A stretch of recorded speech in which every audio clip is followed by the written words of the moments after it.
Shqipëria po prezantohet në panairin më të madh të turizmit në Spanjë fitur Madrid, me një ofertë të zgjeruar që synon të shndërrojë vendin në një destinacion konkurrues gjatë gjithë vitit. Ministri i Turizmit Blendi Gonxha, i pranishëm në këtë panair, theksoi se turizmi shqiptar nuk mund të mbështetet vetëm tek deti dhe vera, por duhet të zhvillohet edhe në fusha të tjera. Do të punojmë natyrisht shumë fort me agjencinë,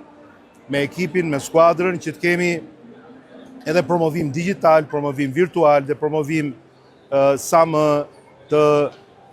gjërë sa i takon një turizmi gjithvjetor me më shumë se sa vetëm sezonin e verës. Në pavionin shqiptar janë të pranishëm operator turistik, agjenci, përfaqësues të bashkive e shoqatave, ku sipas ministrit këto struktura do të kenë një rol të rëndësishëm në promovimin e Shqipërisë ndërkombëtarisht. Dhe këtu kam kënaqësinë të kem natyrisht edhe agjencinë e Bregdetit dhe agjencinë kombëtare e turizmit natyrisht që luan një rol kryesor dhe që do të luajë një rol kryesor në vijim në menaxhimin e promovimit të gjitha formave të Shqipërisë dhe të destinacioneve shqiptare. Gonxha nuk la pa përmendur edhe rëndësinë e planifikimit e rezervimet e hershme, duke nënvizuar se aktualisht vetëm 10% e turizmit në Shqipëri është planifikuar. Sot që flasim, rreth 10% të turizmit të planifikuar në kuptimin e rezervimeve,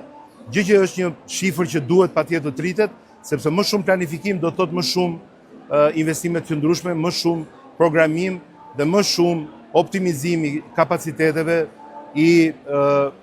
strukturave tona dhe i gjithë sistemit që lidhet me turizmin dhe me mikpritjen. Në mbyllje të fjalës së tij, duke ftuar vizitorët ndërkombëtar që ta zbulojnë Shqipërinë, Gonxha shprehu besimin se përmes bashkëpunimeve dhe projekteve të reja, sezoni turistik 2026 do të jetë më i miri i regjistruar ndonjëherë.